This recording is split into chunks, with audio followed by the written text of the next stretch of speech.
Tonight, the jobs report falls short. The meager gains last month falling far below expectations. Our economy is markedly stronger than it was a year ago. And shutdown averted. And the bill is passed. The government now open for business until the next deadline after a last-minute deadlock on the Hill over vaccine mandates. And the Salvation Army under fire. The Red Kettlebell Ringers move forward with their Christmas giving campaign after controversy over a guidebook to combat racism. Plus, I'm a teacher, but I serve God first. A teacher's victory over a Virginia school board. All this and more tonight on Faith Nation.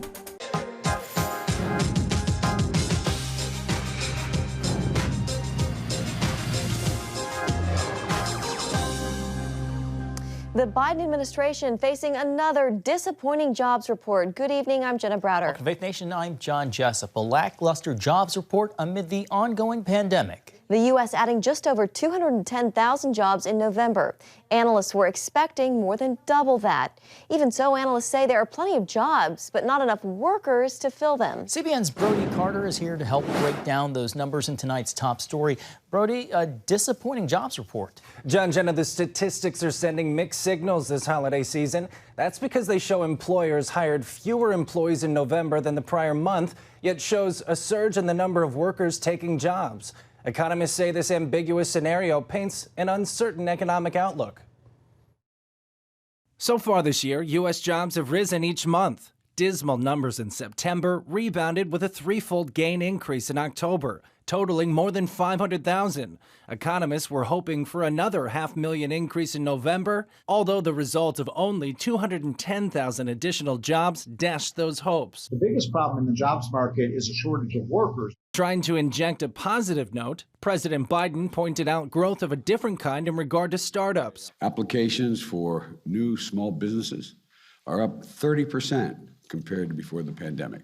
Industries seeing the biggest gains in November include professional and business services, transportation and warehousing, construction, and manufacturing. Even after accounting for rising prices, the typical American family has more money in their pockets than they did last year. Biden referring to stats showing the average hourly wage is up about 4.1% this year. The problem is inflation is up 6.2% for the year.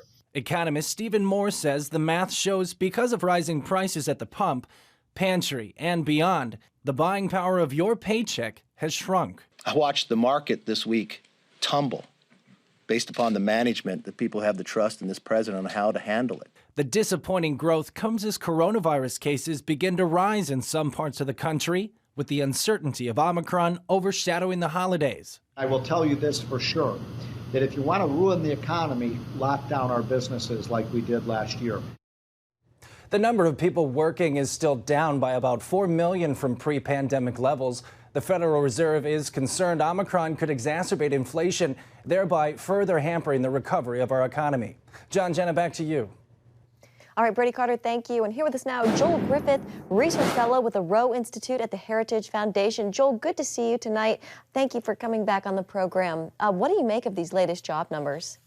Hey, well, thanks, first of all, for having me. And as mentioned, these jobs report was a disappointment. Only about 200,000 jobs created last month. That's just a fraction of the average we've seen over the past year. But we shouldn't be surprised. There are a lot of issues coming down the pike. We've got a vaccine mandate that President Biden continues to threaten. And now we see a number of cities and states that are actually tightening COVID restrictions once again. And as you mentioned a second ago, we still are around several million jobs shy of where we were pre-pandemic, but it's not that way all across the country. There are many states that have more people employed now than before. Places like Idaho and South Dakota, Wisconsin, and South Carolina, states that remained open and that refused to shutter their economies, those states continue to lead the way when it comes to jobs growth.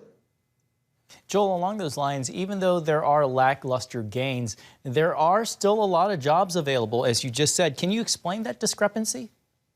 Yeah, there are a lot more. There's actually more job openings right now than there are the number of people unemployed. We are near all-time highs in terms of job openings. But what we've seen over this past year, we saw governments paying people not to work. A lot of people have stockpiled some of that cash. And then there's still some uncertainties with school systems in parts of the country that never fully reopen. And that's really dragging down the ability of parents to get back to work, not to mention the fact that you have a lot of child care facilities and child care workers that actually left the marketplace. So that is a big concern. And then when it comes to the leisure and hospitality sector, that's actually a soft spot. Only about 20,000 jobs are created in leisure and hospitality. We're still over 1 million jobs shy in that sector. That's a large part because these shutdowns were so onerous and some places still haven't fully reopened. It would take about 5 years to regain all those jobs lost in leisure and hospitality based on the November numbers. So I think this underscores that we have to get completely back to normal, drop these restrictions, drop the mandates, stop the vaccine,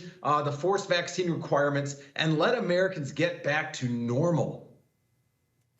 Yeah, President Biden today, he highlighted the unemployment rate, which actually fell to a pandemic low of 4.2%. Joel, what accounts for that? Yeah, well, this is one of these odd occurrences where sometimes you see the unemployment rate decline, even though we have millions of people that are still without work. And that's because the unemployment rate doesn't measure all those people without work necessarily. They look at people that aren't working and who are actually looking for work. So once somebody loses their job or once somebody simply decides they're no longer looking for work, they actually no longer count as unemployed. And that's part of what we see over this past year and a half. If we have seen millions of people completely leave the jobs market, people that could work, that are in the age range in which they typically work, they simply said, I give up, I'm not looking anymore. And we need to attract those people back to the labor force. All right, Joel Griffith with Heritage. We will leave it there. Thank you, Joel. Thanks, Joel. Thank you.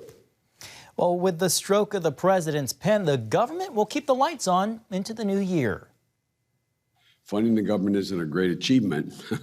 It's a bare minimum of what we need to get done. But in these times, a bipartisan cooperation is worth recognition. So I want to thank Senators Schumer and McConnell and Speaker Pelosi for getting this done. The president clearly dealing with a cold there. Last night, Congress passed a continuing resolution to keep the government up and running through mid-February. Rather than kick the can down the road again in February, President Biden is urging Congress to work towards a bipartisan agreement on a full-year funding bill. The funding remains at current spending levels, plus $7 billion to aid Afghanistan refugees, or evacuees rather. The measure faced opposition in the Senate from some who oppose President Biden's vaccine mandate. A vote on an amendment to defund the mandate failed because it needed 60 votes.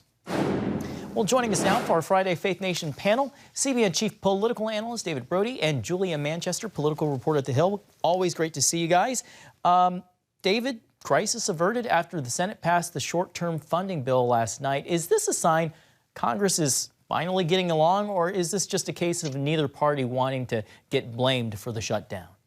Okay, so this just in, Congress is not getting along, just so we're all clear on that. No, this is what Congress does. It's the old CR, as they like to say in Washington, the continuing resolution. It feels like we've been having continual madness, if you will, continual dysfunction for a very long time. And so the resolution just follows. Look, this is what Congress does, right? They can't get it together. They can't figure out a long-term solution. And so they kick the can down the road a couple more months. And this is what, Congress, Democrats and Republicans both responsible for this. It doesn't matter who's in charge. They just cannot get their act together. And this is kind of like the fail-safe, if you will, at the end. It's the escape hatch. And that's what's going on. So no one should read anything into this more than what it is, which is just a patchwork, and nothing's getting done, John and Jenna. Yeah. Julia, last night's vote in the Senate was held up over a measure to defund the president's vaccine mandate. Will Republicans who voted for this possibly face some backlash from voters who oppose the vaccine requirements? It's possible right now there's voters opposing the vaccine requirements who could have issues with that. Going forward, though, into the midterms, look, I think a lot of conservatives are looking to make this a big issue. If you go back to the Virginia governor's race just last month, you saw that Glenn Youngkin, was very much in favor of people getting the vaccine and encouraged people to follow the science and get the vaccine. However, he said, look, it's your personal choice at the end of the day. And it appeared that a lot of voters were more comfortable with that sort of logic coming from Glenn Youngkin. So it's possible that some of these voters in some of these Republican senators, in primaries, if they're facing a primary, could face backlash. But it's unclear what it'll look like in the general election. Well, today's lackluster jobs report, the White House is still painting a rosy picture by calling attention to the low unemployment rate. Julia, staying with you, do you think the administration was caught by surprise here? It's very possible. I think right now the administration has been dealing for months with really dismal unemployment numbers, dismal economic numbers in general. And I think, as we go into the holiday season, I think the administration is very much going to brace itself for rising prices, not only when it comes to Christmas shopping, but rising fuel prices, for example, shipping delays, that kind of a thing. And we know that that's going to hit Americans pretty hard going into the holiday season. And we know that Republicans are really messaging on that. So I think the administration has been bracing itself for economic issues like these jobs numbers. But look, they say that, infrastructure, build back better. Democrats argue that this will ultimately make this a better situation. We'll have to wait and see. Yeah, David, to Julia's point, inflation at a 30-year high. Average hourly wages were up 4.8% in November from the previous year. But given inflation as high as it is, wages are actually not keeping up with the rising cost of living. Yeah, there are a couple things going on. I got to tell you, I was in California a couple of weeks ago and I saw, shockingly, I went to the In-N-Out Burger. Thank you very much. And when I was there, it said $22 an hour, starting to hire people at $22 an hour at In-N-Out Burger. This was in San Francisco. I'm like, hey, sign me up for that. I'll take that. Anyhow, you're right. The hourly wages are up. Here's the problem. Middle-class families are struggling with the inflation, obviously. And there are prices up all over the country, and not just at the gas tank, but obviously milk, and I can go on and on. So the point is that ultimately this is just all not good for the Biden administration. So they can spin it all they want, and the economists can do what they want to do. But the truth of the matter is that there's even surveys out there saying at least 45% of American families are struggling because of the inflation prices. That is not good news for Joe Biden. A little bit of a hard turn here, Julia. Former Trump Justice Department official Jeffrey Clark is set to testify tomorrow before the January 6th commission investigating the Capitol riot. Clark's seen as a key figure in the former president's effort to overturn the 2020 election results. Do you think anything will come of this, or is he just going to plead the fifth?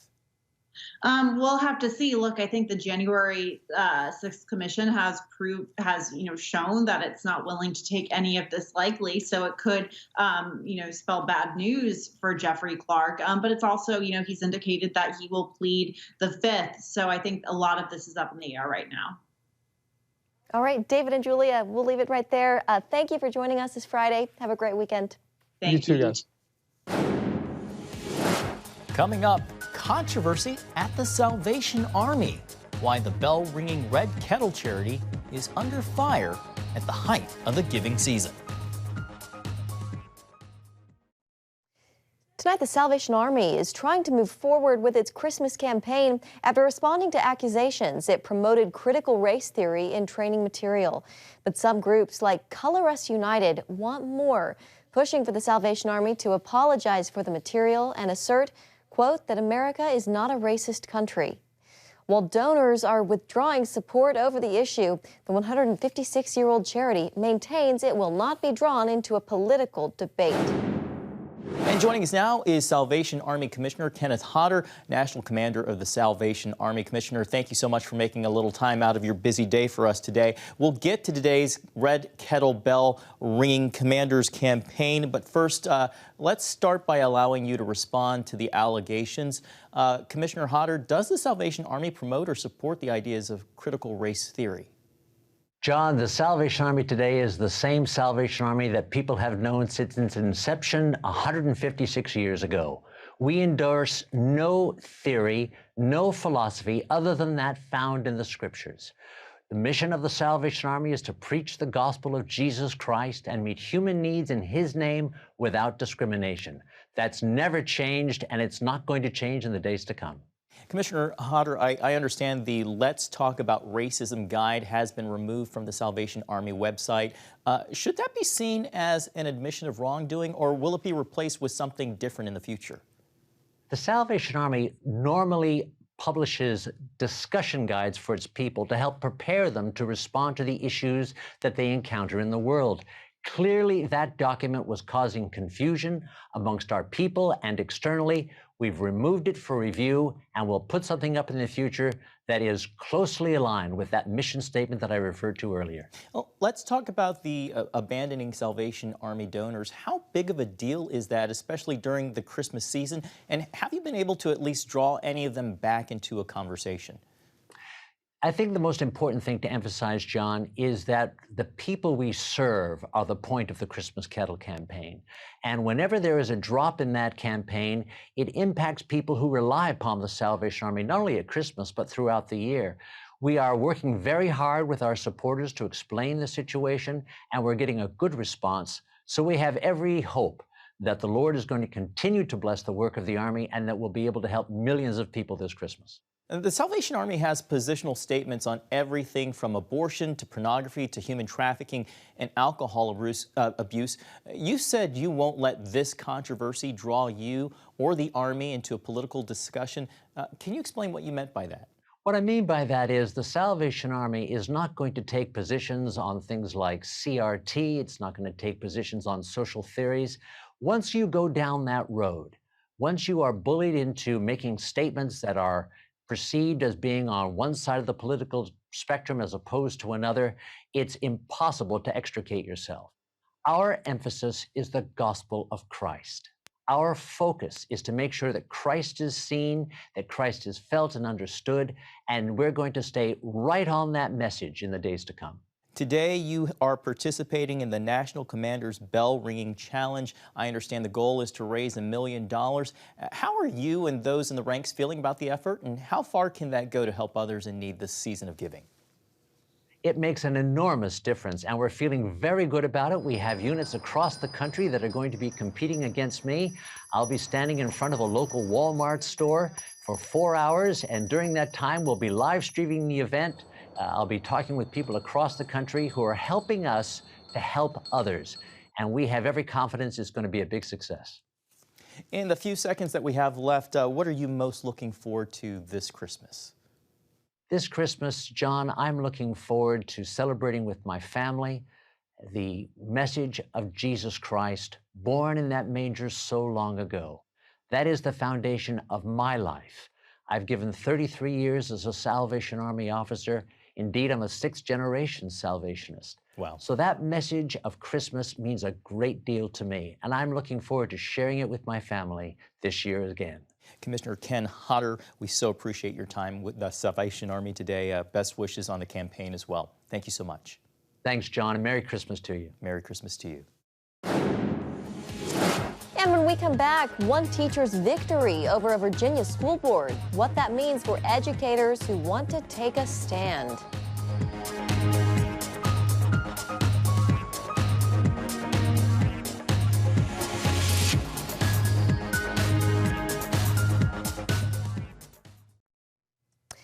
A Northern Virginia teacher who won a legal battle with his school board over transgender policy says the experience increased his trust in God. Tanner Cross spoke with CBN News after he was reinstated by the Loudoun County, Virginia School Board through a court settlement. CBN's Tara Mergener has his story. Tanner tells me this is a major triumph, not just for him, but for educators and people of faith who want to take a stand. Loudoun County Public Schools could no longer punish me for my speech that I made back in May. And that should tell teachers in our community and maybe in the country that, hey, you know, if you want to go advocate for your students at a school board meeting and you think that harmful ideologies maybe coming in through your school board or being implemented into your lessons to, go voice your opinion. In the spring, the Loudoun County School Board tried to silence Cross after he told members he would not refer to students by their preferred pronouns. I'm a teacher, but I serve God first, and I will not affirm that a biological boy can be a girl and vice versa, because it's against my religion, it's lying to a child, it's abuse to a child, and it's sinning against our God. Those words got Cross suspended, while school officials argue Policy 8040 was introduced to create more equity for transgender students. Cross insists it violates his Christian faith and his First Amendment rights. My faith made me go to that school board meeting. As part of a settlement reached in November, Tanner will keep his job, have the suspension removed from his record, and receive $20,000 from the county to help pay his legal fees. Alliance Defending Freedom, which represented Tanner in the case, is pleased with the outcome. What I think this case shows is that the Constitution doesn't have some carve out for certain ideologies or some carve out for certain viewpoints that people don't like. No, this covers everything. Meanwhile, Cross says the ordeal has brought him closer to God. I learned to trust God more. So my faith grew, and it's just growing more and more as we go. And God's he's granting us with what we believe, he's granted us victories because of our obedience to him.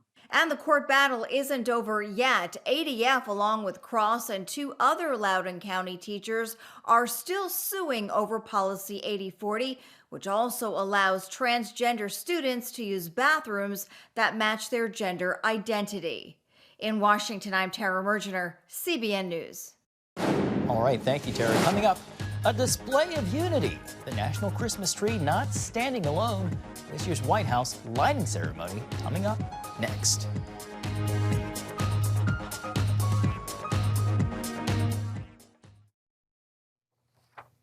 Finally tonight, the Christmas season is upon us, and here in Washington, D.C., the National Christmas Tree is all lit up. That's right, Jenna. America's first and second families attended the National Christmas Tree lighting ceremony last night, along with a small crowd. The first since 2019, since last year's lighting was completely virtual. 3, 2, 1, Merry Christmas!